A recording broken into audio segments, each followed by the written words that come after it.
Live from New Delhi, you're watching DD India Live, India's voice to the world with me, Deepika, coming up in the next 30 minutes.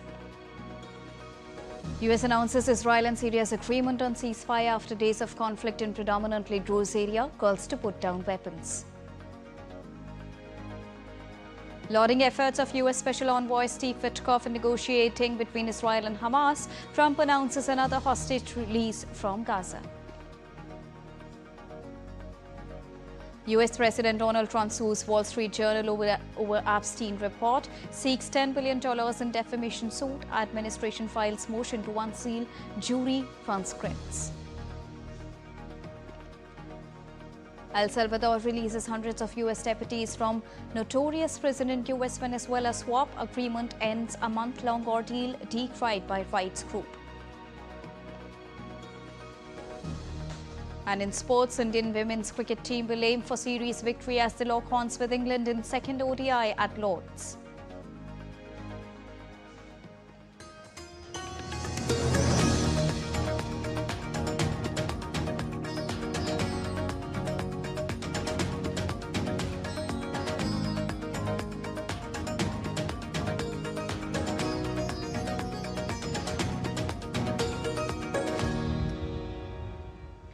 Good afternoon to all the viewers joining us at this afternoon broadcast. To begin with the latest.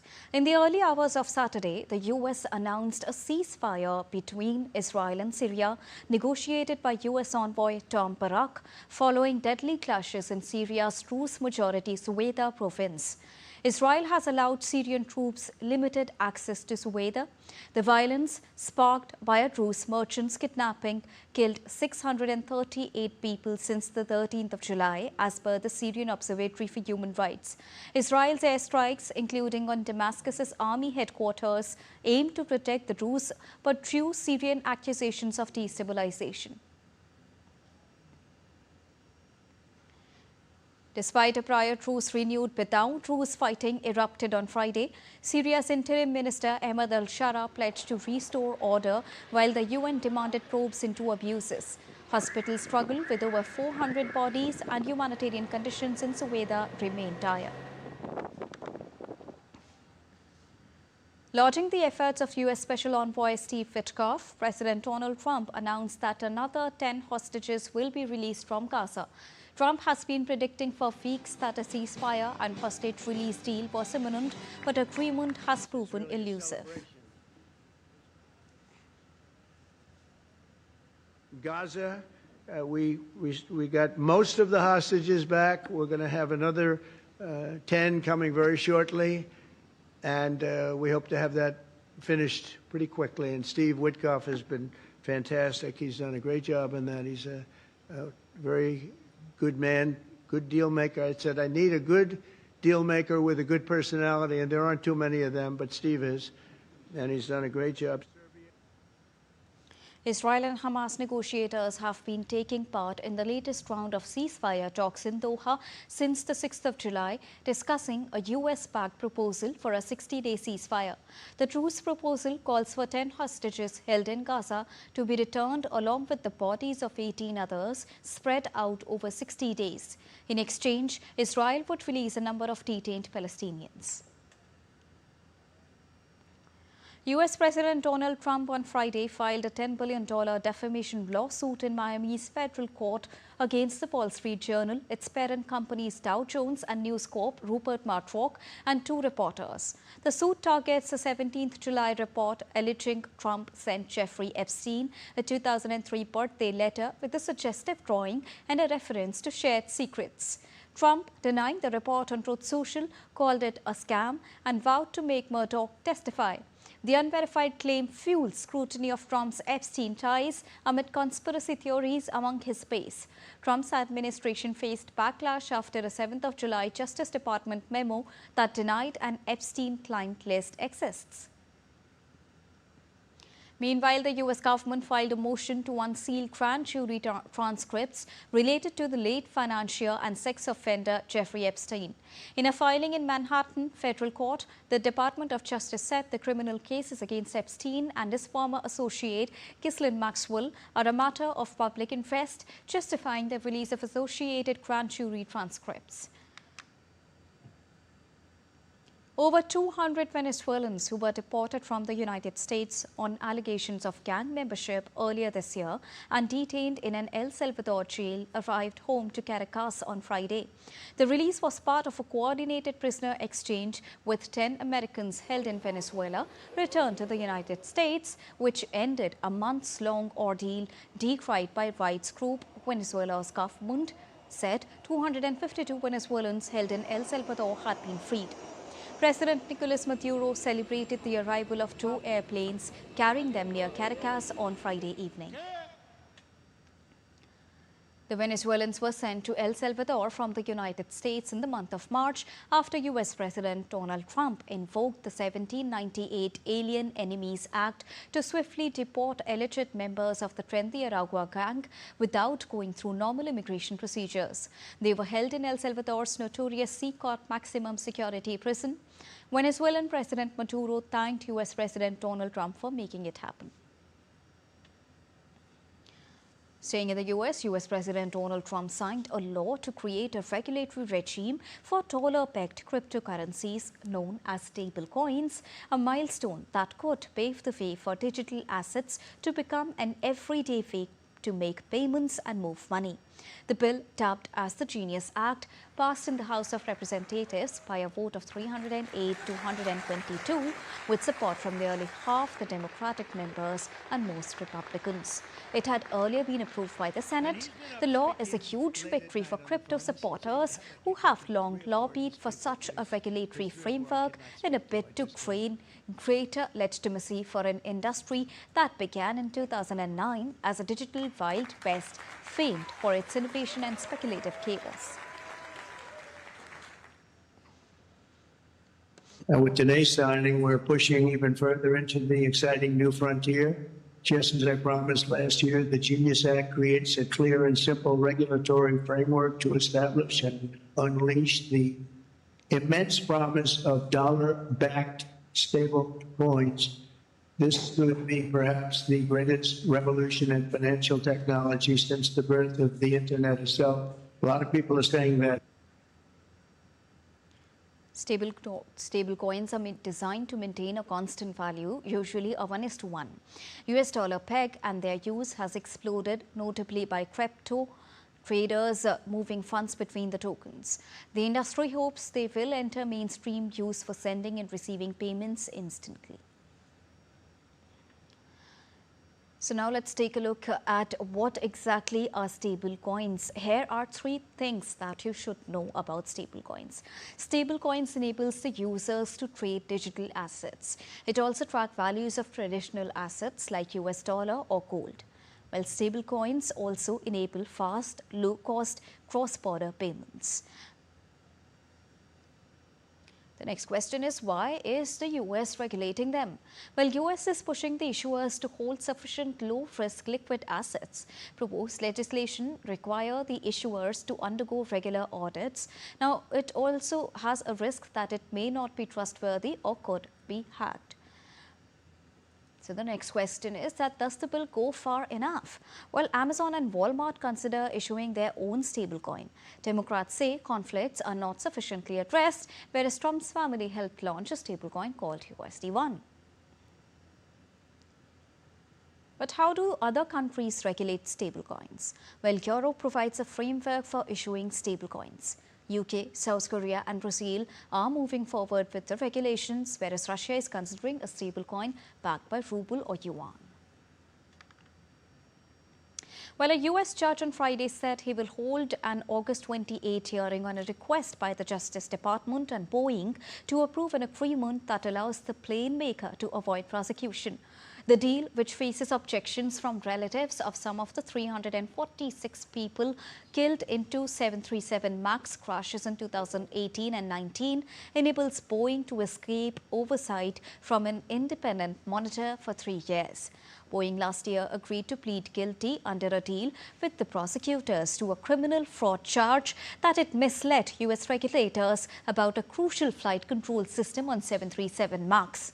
Under the prosecution agreement. Boeing will pay $1.1 billion in total, including the fine, compensation to families, and more than $455 million to strengthen the company's compliance, safety, and quality programs. Japan goes to the poll for its very crucial upper house elections today, and this vote is more than just a routine electoral exercise, as it is a significant test for Prime Minister Shigeru Ishiba's minority government and could reshape the political landscape in Tokyo. DD India correspondent Polumi Barman brings us this report from Tokyo. Take a look. All eyes on Japan as the nation polls for its crucial upper house elections. This election will decide 124 of the 248 seats in the upper house, with a majority requiring 125 seats. The outcome is highly anticipated as it comes amidst a challenging political and economic landscape. The key contenders for this election are the Liberal Democratic Party led by Prime Minister Shigeru Ishiba. They are trying to hold on to power, especially after a tough general election last year. Their main partner in the coalition is Kumeto, a party known for its focus on social welfare. Challenging them are several key opposition groups. The largest is the Constitutional Democratic Party, which often pushes for more liberal social policies. The Democratic Party for the People, which has appealed to a broad range of voters with their bold economic stance. The Japan Innovation Party, a right-wing populist group strong in areas like Osaka, advocating their reforms. The Conservative Party of Japan, Japanese Communist Party, Reiwa Shinsei Gumi, and the Social Democratic Party are among the other contenders. To understand more about the domestic political landscape and the sentiments on the ground, we turn to Yogendra Puranik, an Indian-born Japanese politician and the first person of Indian origin to win an election in Japan. He was elected to the Tokyo's Edogawa City Assembly as a city councillor on April 2019, supported by the Constitutional Democratic Party of Japan. So LDP has been in majority in the upper house and the lower house as of uh, before these elections. But LDP needs to win 50 seats out of 125 seats that have been fought for, which is not really a very hard target for LDP because it also has other coalition parties. The campaigning has been intense, with major parties focusing on critical domestic issues. The major issues that are in focus for this election are the rising prices of commodities. Social security is another major concern for the people. Education of children, defense among the other concerns. Promises to bring in policies against foreign residents and foreign real estate investors in Japan have even sparked a row and concerns within the foreigners living in Japan. This year is a focus on foreigner people because in Japan foreigner people increase. So that's why some party is a focus on the foreigner. They are making the policy. In case LDP loses the majority in the upper house, that will create a twisted government because in the lower house, LDP will have the majority, whereas in the upper house, then the Democrats will have the majority. So the CDP, which might land the whole like passing of new laws or other things into a kind of twisted situation. Despite facing a tough political landscape and challenges, Prime Minister Shigeru Ishiba's the Liberal Democratic Party remains the most influential and the forerunner. They are still the largest party in Japan. Although they are maintaining a tricky position, having a minority government in the lower house, this upper house election is quite crucial for them. This is Polumi Burman reporting from Tokyo for DD India. Brazilian police raided Jair Bolsonaro's home on Friday as the judge imposed further restrictions on the far-right former leader while he stands trial on coup charges that have vexed U.S. President and ally Donald Trump. His son Eduardo Bolsonaro lashed out at Supreme Court Judge Alexandra de Moraes, a Bolsonaro adversary who on Friday ordered the former president to wear an electronic ankle bracelet, not leave his home at night or use social media. U.S. Secretary of State Marco Rubio announced on Friday that Washington was revoking a U.S. visa for judicial officials for his political witch hunt against Jair Bolsonaro. South Korea's jailed former President Yoon Suk-yeol was indicted on additional charges as a special prosecutor continues investigating him for his short-lived declaration of martial law in the month of December. The new charges include obstruction of the exercise of others' right by abuse of authority, ordering the deletion of records and blocking the execution of arrest warrants, prosecutor's office said in a briefing. Yoon has been on trial on charges of insurrection, which is punishable by death or life imprisonment, facing additional charges since the special prosecutor was appointed in June to take over the case against him. The impeached and deposed former leader had been jailed at Seoul Detention Center since earlier this month, and a court earlier this week rejected his request to be freed from detention. Cuba removes age limit for presidential candidates in reform approved by the National Assembly. The 2019 Constitution had set it at 60 for first-time contenders. The 5-year term, renewable once, and the minimum age of 35 remains unchanged. The communist-ruled island's restriction of 2 5-year presidential terms and minimum age of 35 for candidates were left unchanged. Former President Raul Castro, who at the age of 94 still holds a seat in the Assembly, was the first to vote for the reform that will be on the books for 2028 presidential elections. The inclusion of term and age limit in the 2019 Constitution marked a radical shift after the 6 decades in which Fidel Castro and his brother Raul were in power. The nation of nearly 10 million people is suffering its worst economic crisis in 3 decades, with shortages of all kinds of supplies, power outages, and unprecedented emigration. Time to take a short break, but still to come on the other side. Political leaders huddle with parties top brass ahead of Parliament's monsoon session. Indian women wrestlers Antim Pangal and Harshita Moore clinch gold medal at ranking series in Hungary. And the Nile lights up the skies and hearts of visitors at signature firework festival in Vietnam.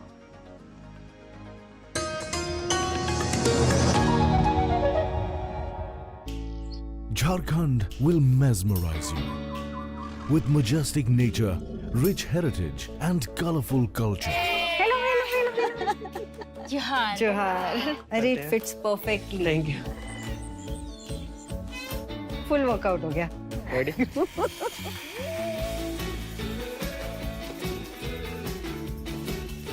Postcards from Jharkhand on National Geographic. Welcome to DD India, where a billion voices unite, connecting views. Welcome back after that short break. You're watching DD India Live. Well, the Indian Embassy in Niger's Niamey expressed heartfelt condolences to the bereaved families of a horrific terror attack that took place a couple of days back. In a post on X, the Indian Embassy in Niger said, and I quote, "In a heinous terror attack on 15th of July in Niger's Dosso region, 2 Indian nationals tragically lost their lives and 1 was abducted. Our heartfelt condolences to the bereaved families. Mission in Niamey is in touch with local authorities to repatriate mortal remains and ensure safe release of the abducted Indian. All Indians in Niger are advised to remain vigilant," unquote.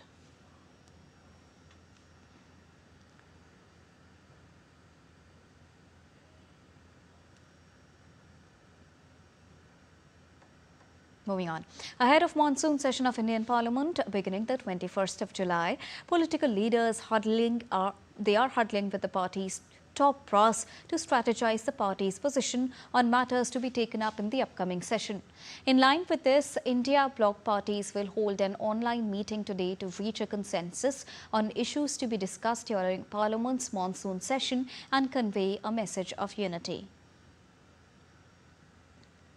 A day before, the ruling Bharatiya Janata Party too held a similar meeting of senior leaders on Friday that saw party President J.P. Nadda, Union Home Minister Amit Shah and Union Parliamentary Affairs Minister Kiren Rijiju in attendance among others at Defence Minister Rajnath Singh's residence. On Sunday, the government will hold the customary all-party meeting to discuss various issues that will be taken up. Moving on. The Counterintelligence Kashmir unit of the Jammu and Kashmir Police is conducting searches at 10 locations across 4 different districts of Kashmir. According to the CIK, the raids are linked to a case involving terrorist sleeper cells and a recruitment module allegedly operated from across the border by Jaish-e-Mohammed commander Abdullah Ghazi. The searches are underway at 1 location in Pulwama, 6 in Gandarbal, 1 in Srinagar and 2 in Badgam district. And now let's get you all the latest from the world on weather. The Indian Meteorological Department has declared an alert for heavy rains in many states, including Rajasthan, Delhi NCR, UP, Bihar, Haryana, Punjab, Himachal Pradesh, Uttarakhand and Jammu and Kashmir. The Weather Department also predicted that the sky will remain cloudy in Delhi for the next 1 week and light rain may also occur in the region. Several states have been witnessing a flood-like situation and rain fury. These states include Assam, Arunachal Pradesh, Meghalaya, Mizoram, Sikkim, Manipur, Tripura, Uttarakhand, Karnataka, especially parts of Shivamoga, Bengal and Gujarat. Himachal Pradesh have been severely impacted due to flash floods and landslides. As many as over 108 persons have so far lost their lives in rain-related incidents. South Korea experienced heavy rains for the 3rd straight day on Friday, resulting in at least 4 deaths, the evacuation of thousands and significant damage to property and infrastructure. The Interior Ministry stated that 2 people were trapped in cars on flooded roads and another died in a basement under floodwater in the central province. A drone footage showed flooded rice paddies, houses and cattle sheds in Yesan. Torrential rain warning continues for western and southern regions with risk of landslides and flooding through Saturday. The Interior Ministry stated that over 5,000 people have been evacuated with 3,297 currently in shelters. And as Canada faces one of its most devastating wildfire seasons, authorities stated that over 13.6 million acres have been scorched this year, an area comparable in size to the entire country of Croatia. As per the official figures, Canada has counted some 3,000 wildfires in 2025, with 561 burning as of Friday. A Canadian official stated that while wildfire damage is high this year, the fire activity is following a more typical seasonal pattern. Elevated temperatures and dry conditions made spring challenging, especially in Manitoba and Saskatchewan. Although the fire intensity eased in June, officials warned that the next 2 months are usually the most active, with favorable burning conditions expected in areas like British Columbia. While Singapore is dealing with a serious cyber attack against its critical infrastructure by a highly sophisticated entity linked by industry experts to China. Country's coordinating Minister for National Security, K. Shanmugam, disclosed in a speech that the attack, part of a sophisticated level of cyber hacks called advanced persistent threats, poses a serious danger to Singapore and could undermine national security. A successful breach of Singapore's power system, for example, could disrupt electricity supply and have knock-on effects on essential services such as healthcare and transport. Moving on now, let's get you all the latest from the world of sports. To begin with women's cricket, Indian women's cricket team is all set to lock horns with England in second ODI at Lord's Cricket Ground on Saturday. India will look forward to continue their impressive run. Having won the opener by 4 wickets, a victory at the iconic venue will hand the visitors an unassailable 2-0 lead in the 3-match series. All eyes will be on Smriti Mandhana, who's India's best batter at present, while England will look to restore parity. Well, this is a do-or-die encounter for the host, and they won't want to keep the series alive, especially after going down by 2-3 in preceding T20I series. The Lord's Cricket Ground is expected to favour the seamers, especially when the ball is new. There are swing bowlers on both the sides who can use the conditions to their advantage. And in chess, India's scripted history as all 4 players, Kuneru Hampi, Harika Dronawali, Vaishali Ramesh Babu and Divya Deshmukh, booked their spots in quarter-final of the ongoing FIDE Women's World Cup in Georgia. Hampi beat Switzerland's Alexandra Kosteniuk in tie breaks in Batumu City. Hampi will take on Yuxin Song for a place in the semi-finals. On the other hand, Vaishali also overcame Meriward of Kazakhstan. Her quarter-final will B against Tan Song-ye. And Harika lost the final game against Russia's Katerina before bouncing back to win the match. She will meet Divya in an all-Indian quarterfinal round. Divya stunned Su China of China in the pre-quarterfinals by winning the first game and securing a draw in the return leg.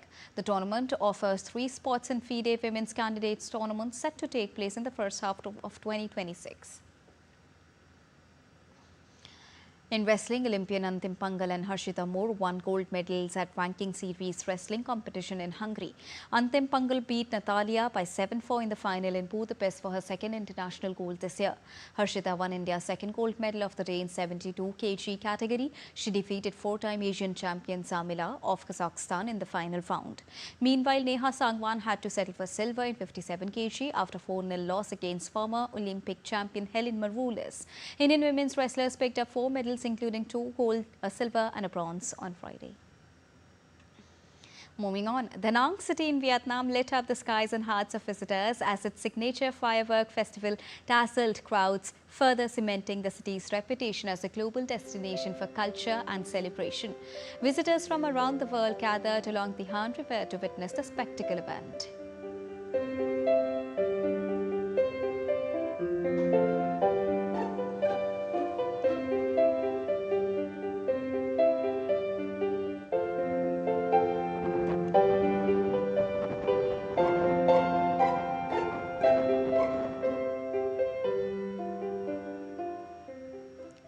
And that's all for this edition of DD India Live. But do let us know your thoughts on the news of the day. For those on the go, you can get all the latest news and updates from India and across the world on the DD India mobile app. The app is available on both Android and iOS platforms. Scan the QR code on the screen to download it right now. We'll be back with more news as it breaks here on DD India. I am Deepika, and from all of us here in New Delhi, thank you so much for watching DD India Live.